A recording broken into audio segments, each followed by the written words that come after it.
Hi dear friends, welcome back. In this part on Success Image, a guide to relish and realize goals, we bring to you a topic on beliefs and task orientation versus people orientation.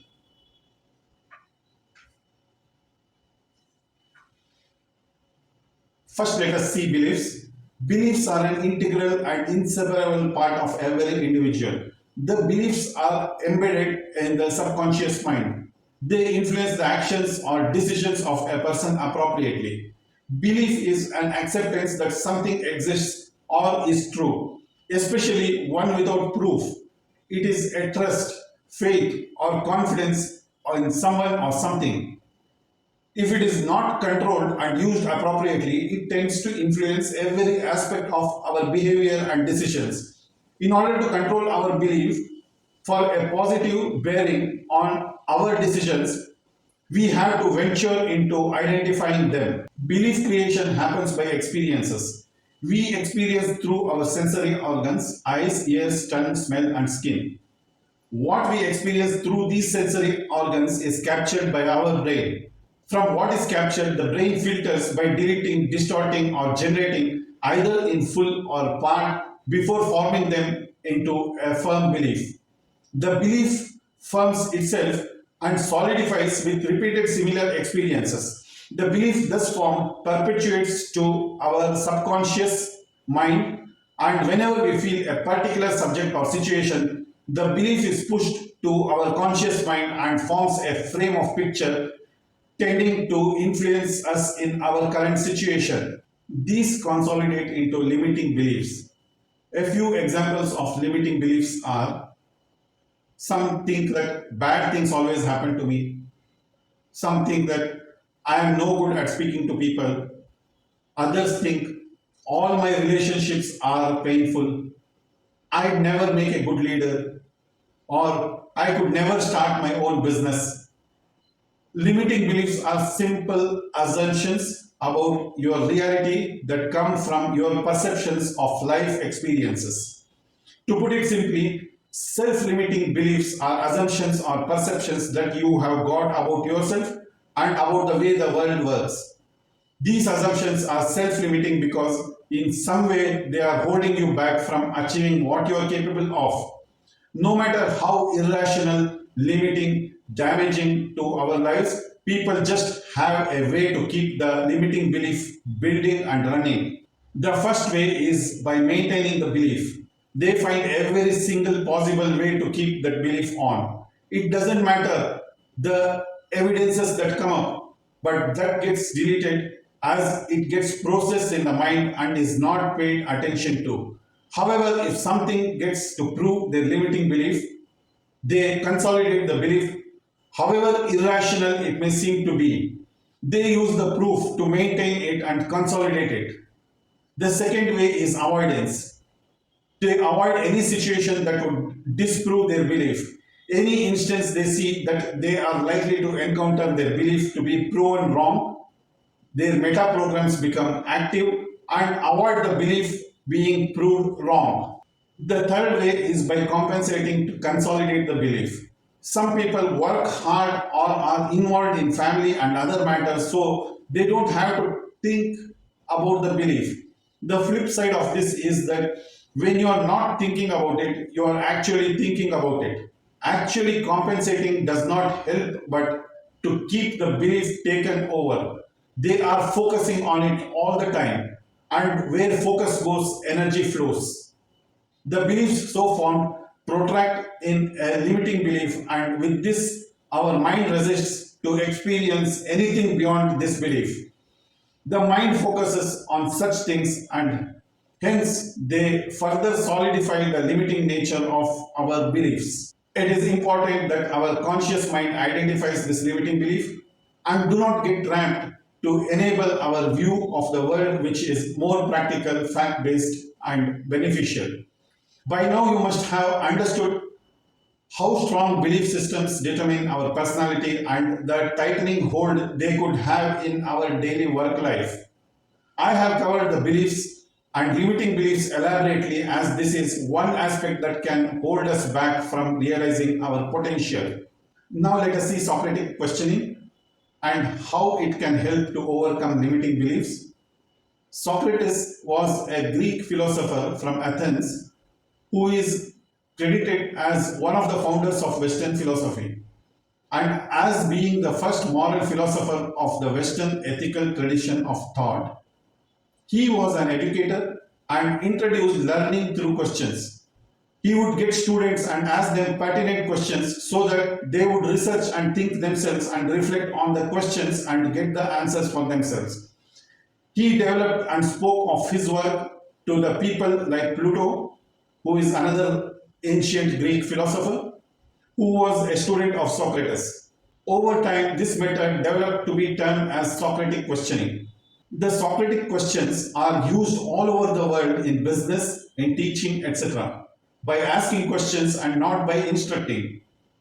We can use the Socratic questioning to break our limiting beliefs because all the answers to breaking down the limiting belief is within you. Socratic questions challenge the various thought process laterally and vertically, moving your mind about the work and come up with answers by yourself. Let me introduce you to some of the Socratic questions used to break down the limiting beliefs. One of the best ways to tackle limiting beliefs is to ask ourselves questions that challenge our thoughts. Take the example of the statement, I will never find a better job. Well, what evidence is there for this statement? Let us see some of the Socratic questions, which goes like this. What is the belief that you want to re-examine? Is there any evidence that this belief you want to re-examine is true? Is there any evidence that this belief is not true? What are the ways you could be wrong in misinterpreting the evidences? What are the assumptions you may be making? Have you checked on the interpretation others might be making about this belief and considered or listed them? Have you examined all those evidences, including of others too, or are you just considering those as per your convenience to support your belief? Is the belief you are re-examining overstretches the truth? When you think about the evidences collectively and take different viewpoints, does the belief reflect the truth? Do you examine that if this belief is just a habit you have got into, or does it represent the truth? Where did this belief originate from? Is it from someone else? Have you checked and ascertained the factual considerations from where this belief originated from? Does the belief hold good in all situations in your life? These kind of questioning, if done with honesty, will help you or anyone else you may like to overcome the limitation that the belief is imposing and restraining from achieving success. Now let us see action and response. When you action on something, you are very much likely to get a response from someone who may be affected by your action. Yet some people may react. When you question something, you will get a response. The choice of response is dependent on the person responding. The person may respond in any manner he may find it fit. Even not responding is a choice. Similarly, when others act, you have a choice to respond. The response you get from others are not well within your control. You cannot determine their response to your action unless you have fixed it.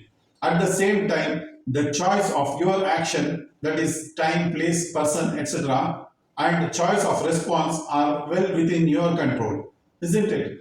Why don't you make best use of what is within your control?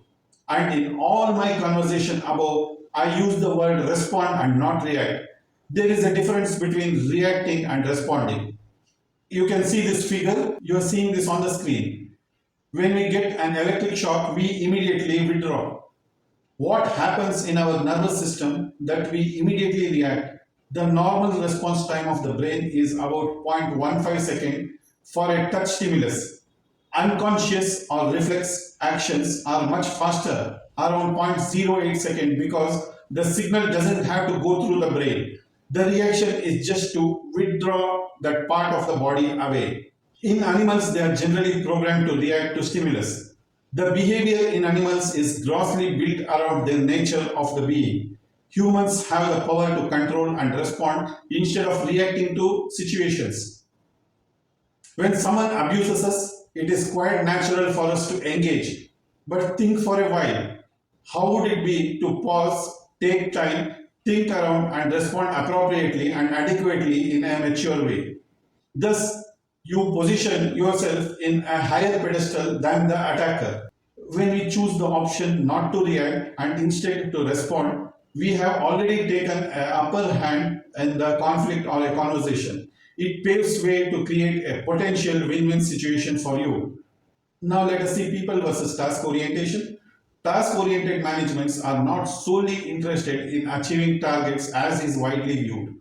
They create challenges and enable the employees learn about facing challenges and surmounting them at the very initial stages in their career and thus grow into better leaders of people.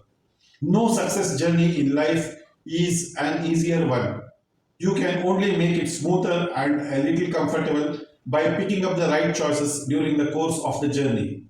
The satisfaction in achieving tasks make it a lot more comforting at the end of it. You will live to tell your wonderful stories of success. Reactive people management as in quadrant 1. When you are high on people orientation and reactive, you have the situation.